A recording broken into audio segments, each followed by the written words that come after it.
Next game on the list here, we got the Los Angeles Rams versus the Buffalo Bills in one of my favorite matchups of the week. I'll hit you with the projections here.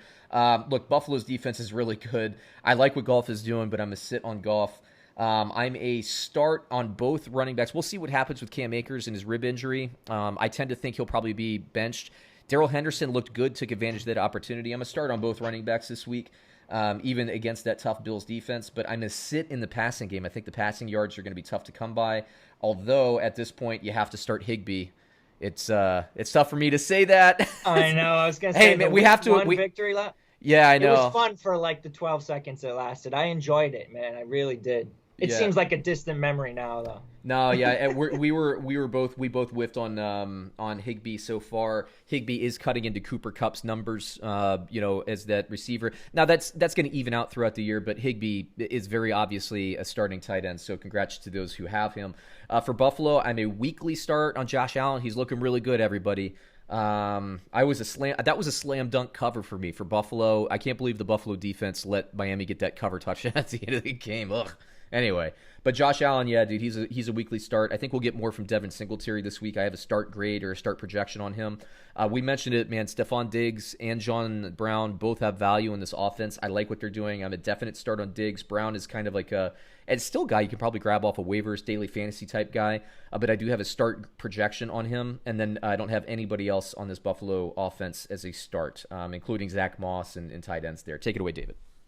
I'm going to start with Buffalo and just congratulate you a little bit for the John Brown call. You were putting John Brown saying he could be over Diggs.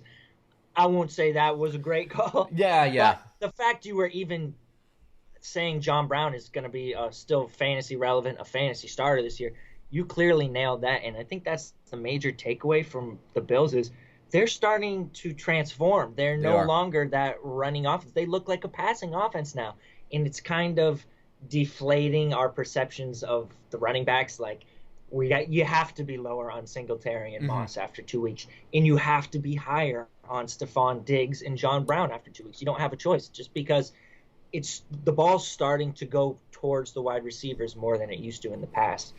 And the thing about Diggs that really stands out to me, I was worried about this Miami matchup a little bit. They have two good corners. Talk about Xavier Howard. They brought in Byron Jones. He's tied for third in targets in the NFL right now with, I believe, 22 through 2 weeks. So he's getting substantial targets right now, even in a tougher matchup. This, again, I think this week 3 against the Rams, possible matchup against Ramsey, it's gonna tell us a lot. If Diggs has another good game, my Lord, is he basically been legitimized this year as probably, I almost want to say, the steal of the draft at wide receiver right now. So far, I think you can definitely make that. And Calvin Ridley obviously is going nuts in Atlanta.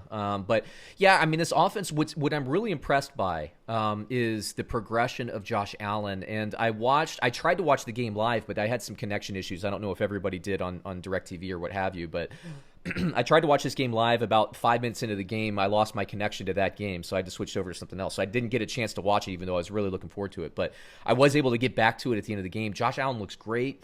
He's throwing the ball on a dime to Allen, to Diggs and Brown downfield. You're right about the running backs. I'm surprised they aren't utilizing Devin Singletary more out of the flat. But to be honest with you, they haven't had to because both of these guys are open.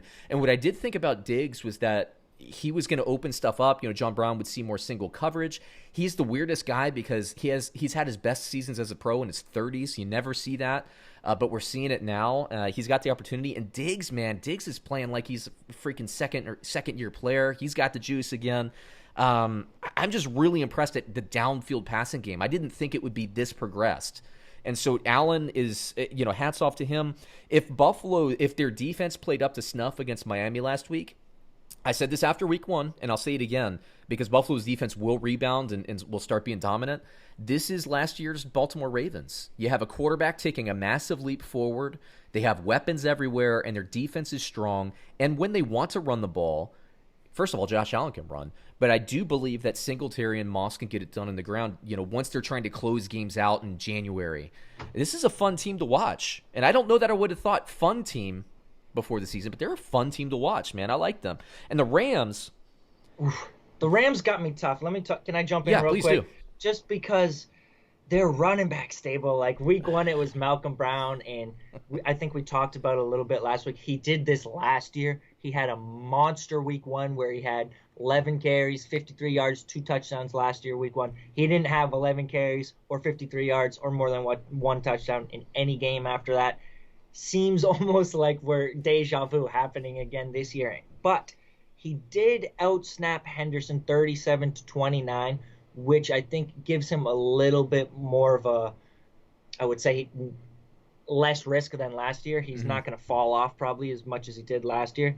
And they were winning that game substantially, so they had reason to kind of bring Henderson in and give him more touches. But Henderson looked better than Brown. He just looked better than him. And then you talk about Akers. We don't know how long that injury is, how serious it is. At this point, like all 3 Rams running backs need to be owned, but you're a little bit crazy if you're putting any of these guys in your starting lineup. Yeah, I completely agree. And the Rams, they're going to be running the ball. The key takeaway here, if you're a Rams fan, you gotta love what you're seeing so far. And I agree, Henderson has looked the best out of any running back, including Akers. Which again, one of my rules is if you don't pop when you have the opportunity in a rookie, it's hard to at the running back position. But he's proven that theory wrong. I mean, he looked really good last week. Let's see if that continues. We're a little long in the tooth of the show though, so let me hit you with the line, David. This is a great game. LA Rams +3 against the Buffalo Bills. What do you think? I'm taking Buffalo. Buffalo's hot right now, man. Gosh, this is such a hard game. This is almost like the New England-Seattle game for me last week. It's like, I don't know. I feel like either team could win this game. It's such a coin flip. I like what the Rams are doing. Considering they're getting points, I'll take the Rams. If Buffalo was getting points, I would take Buffalo. I'll take the Rams to cover the spread here, and I actually have them as winning the game outright, 27-24. But, I mean, it really is a coin flip. Both of these teams are so good. I know the people watching on YouTube, we have a good Bills crowd. We have a good Rams crowd. Comment below. Give me your score predictions. Like, comment, and subscribe as well, damn it. But give me your score predictions. I think this is, like, maybe I can't call it the game of the week because we have a hell of a Monday nighter in Kansas City and Baltimore. But this is definitely going to probably be my primary TV of my 3 TVs on Sunday afternoon. It's going to be a really nice one.